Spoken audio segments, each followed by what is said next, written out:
Dear applicants, today is 14 अगस्त।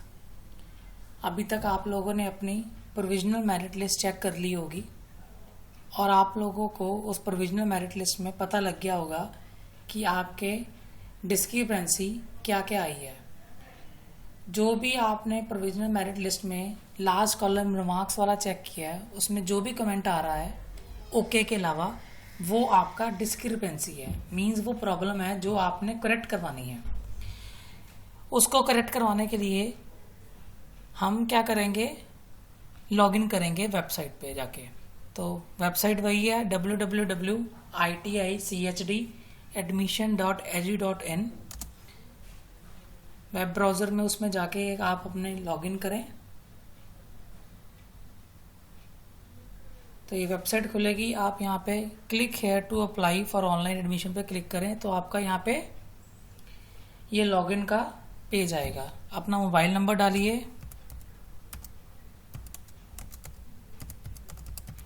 और अपना password डालिए। पासवर्ड डालने के बाद ये जो आपका कैप्चा है स्क्रीन पे वो डालिए सेम और लॉगिन करिए।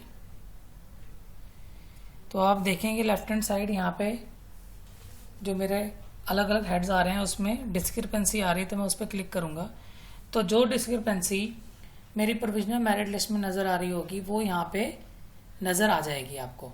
जैसे आप देखेंगे यहाँ पे सैंपल के तौर पे यहाँ पे आ रहा है मेरिट परसेंटेज डिस्क्रिपेंसी। याद रखें ये डिस्क्रिपेंसी हमने 14 तारीख मीन्स आज 3 बजे से पहले पहले हमने सबमिट करनी है जो भी आपके डिस्क्रिपेंसी आई है। तो मेरी यहाँ पे आई है मेरिट परसेंटेज डिस्क्रिपेंसी, मीन्स जो मेरी मेरिट की परसेंटेज है उसमें कुछ गलती है। तो मेरिट परसेंटेज डिस्क्रिपेंसी में अगर मैं कुछ कमेंट लिखना चाहता हूँ तो मैं यहाँ पे अपने लिख दूंगा कमेंट्स, और अगर मैं उसमें कोई फाइल अटैच करना चाहता हूँ तो मैं यहाँ पे फाइल अटैच कर सकता हूँ कि अगर मेरी 10th की या 8th की अगर जो PDF फाइल है वो ठीक नज़र नहीं आई थी और मेरी कोई डिस्क्रिपेंसी आई है या कोई भी सपोर्टिंग डॉक्यूमेंट जो मांगा हुआ है वो मैं यहाँ पे अटैच कर सकता हूँ। कैप्चा एंटर करके मैं सबमिट कर दूंगा अपनी रिपोर्ट।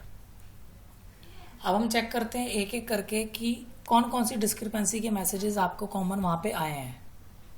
आपकी जो डिस्क्रिपेंसी आई होगी वो इन 10 में से कोई एक आई होगी।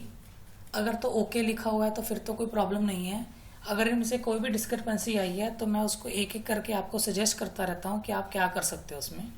फर्स्ट में है 10th percentage corrected. 10th percentage corrected का मतलब ये है कि आपका जो यहाँ पे आपने जो डॉक्यूमेंट अपलोड किया था, ठीक है, उसमें आपने जो 10th की परसेंटेज डाली थी वो करेक्ट नहीं डाली थी as per the criteria mentioned in prospectus. तो अगर आपने अपनी 10th की परसेंटेज फॉर एग्जांपल 50 डाली थी और आपकी बनती 52 थी तो सिस्टम में वहाँ पे 52 नज़र आ रही होगी। सिमिलरली अगर आपने अपनी परसेंटेज 50 डाली थी बट आपकी बनती 45 थी तो सिस्टम में 45 आ रही होगी। तो इन केस अगर स्टूडेंट को ये लगता है कि मेरी जो मेरिट परसेंटेज है वो कम शो हो रही है, वो 50 ही होनी चाहिए या जितनी मैंने डाली उतनी ही शो होनी चाहिए, तो हमने जो अभी डिस्कस किया था कि डिस्क्रिपेंसी का जो बॉक्स है वहाँ पे वो अपना कमेंट डाल सकता है और अपना डॉक्यूमेंट सपोर्टिंग अपलोड कर सकता है।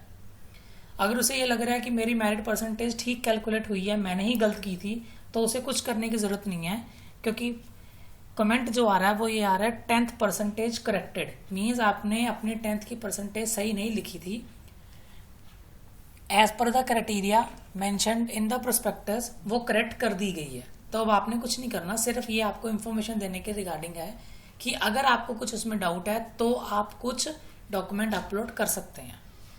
Second is gap certificate not uploaded. तो अगर आपने अपना गैप सर्टिफिकेट अपलोड नहीं किया है, ठीक है, तो यहाँ पे आप अपना गैप सर्टिफिकेट अपलोड कर दो।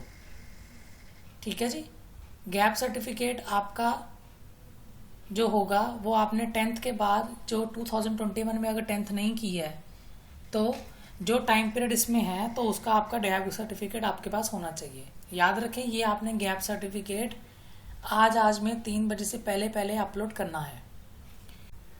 Third is gap certificate not acceptable. तो जो आपने अपना गैप सर्टिफिकेट वहाँ पे डाला होगा वो हो सकता है एक्सेप्टेबल ना होगा।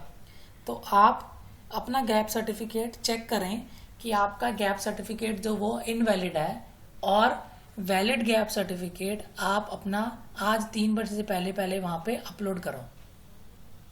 Okay, then is fourth is date of birth corrected. तो कुछ बच्चों ने डेट ऑफ बर्थ अपनी गलत लिखी होगी। डेट ऑफ बर्थ जो आपकी 10th की आती है, जो 10th के सर्टिफिकेट पे होती है, वही सिस्टम में वैलिड मांगी जाती है। तो इसलिए आपकी डेट ऑफ बर्थ वहाँ पे करेक्ट कर दी गई है। अगर आपको लगता है कि आपकी 10th की और आपकी डेट ऑफ बर्थ वो सही नहीं है, तब आप अपना डॉक्यूमेंट दोबारा से अपलोड करके कमेंट बॉक्स में कमेंट डाल सकते हैं। नहीं तो आपकी डेट ऑफ बर्थ आपके 10th के सर्टिफिकेट के हिसाब से सिस्टम पे करेक्ट कर दी गई है ऑलरेडी, तो आपने अभी कुछ नहीं करना। Fifth is category certificate not acceptable. अगर किसी बच्चे ने अपना कैटेगरी का सर्टिफिकेट, कोई भी कैटेगरी है, SC, BC, OBC, PWD, freedom fighter, dependent of defence, कोई भी आपने अपनी कैटेगरी अगर उसका सर्टिफिकेट सही अपलोड नहीं किया है, तो वो यहाँ पे आपको ऐसा कमेंट दिखा रहा होगा कि कैटेगरी सर्टिफिकेट नॉट एक्सेप्टेबल।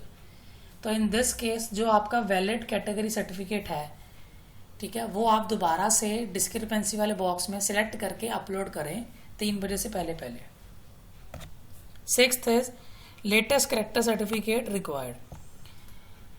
कुछ केसेस में ये देखने को आया है कि बच्चे ने 10th की थी 2019 में और 2021 में उसने 12th की, क्योंकि 12th का रिजल्ट अभी लेटेस्ट आया तो बच्चे के पास करेक्टर सर्टिफिकेट जो 10th का था उसने वही अपलोड कर दिया, उसके पास लेटेस्ट नहीं था। तो इन दिस केस अगर आपके पास अब लेटेस्ट करेक्टर सर्टिफिकेट आ चुका हुआ है तो डिस्क्रिपेंसी में जाके वहाँ पे अपनी फाइल सेलेक्ट करके अपलोड कर दीजिए। अगर इन केस आपके पास लेटेस्ट करेक्टर सर्टिफिकेट अभी भी नहीं आया है तो आप डिस्क्रिपेंसी में बॉक्स में जाके वहाँ पे अंडरटेकिंग दे दीजिए, मेंशन कर दीजिए that I have not received my latest character certificate yet. The moment I receive my character certificate I will submit in the ITI। इसका मतलब ये है कि मेरे पास अभी करेक्टर सर्टिफिकेट नहीं आया है, पर जैसे ही मेरे पास करेक्टर सर्टिफिकेट आएगा मैं ITI में ये सबमिट कर दूंगी या कर दूंगा। आप डिस्क्रिपेंसी में ये मेंशन कर दीजिए। अगर आपके पास लेटेस्ट आ चुका है तो उसे अपलोड कर दीजिए। 7th is Aadhaar card number corrected. This means कि जो आपने आधार कार्ड का अपना डॉक्यूमेंट अपलोड किया था वो वाला और जो आपने मैनुअल एंट्री डाली थी फॉर्म में, वो दोनों नंबर मैच नहीं कर रहे थे, तो सिस्टम के हिसाब से वो एंट्री वहां पे करेक्ट कर दी गई है। ये सिर्फ आपको इन्फॉर्मेशन देने के लिए, आपने इस केस में कुछ नहीं करना। अगर फिर भी आपको लग रहा है कि आपका आधार कार्ड जो आपके वैलिड डॉक्यूमेंट पे है और जो वहां पे लिखा आ रहा है वो गलत है, तो आप दोबारा से डॉक्यूमेंट अपलोड कर सकते हो। 8th percentage corrected. 8th percentage corrected similar है जो हमने 10th परसेंटेज करेक्टेड में किया था कि अगर आपने 8th की percentage as per the criteria mentioned in the prospectus नहीं उठाई सही से, तो सिस्टम में वो करेक्ट कर दी गई है। अगर आपको कोई डाउट है तभी वहाँ पे कोई डॉक्यूमेंट या कोई कमेंट मेंशन करिए, नहीं तो आप वेट करिए अपने फाइनल लिस्टिंग का। Pool corrected. बहुत से बच्चों को पूल की गलती लगती है।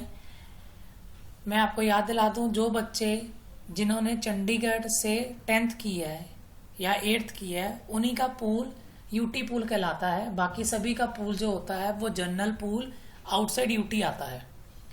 तो आपकी 10th के हिसाब से अगर आपने अपना पूल गलत सिलेक्ट किया था तो सिस्टम पे वो करेक्ट कर दिया गया है और यही आपको अपडेट यहाँ पे दिखाई गई है। 10th इज फादर और मदर नेम करेक्टेड। इसका मतलब आपका जो 10th का डॉक्यूमेंट था या 8th का डॉक्यूमेंट था उस पे जो फादर मदर की नेम था वो आपने गलत लिखा हुआ था और उसे करेक्ट कर दिया गया वहाँ पे। अगर आपको कोई डाउट है तो अपना डॉक्यूमेंट दोबारा से अपलोड करिए, नहीं तो वेट करिए नेक्स्ट लिस्टिंग की।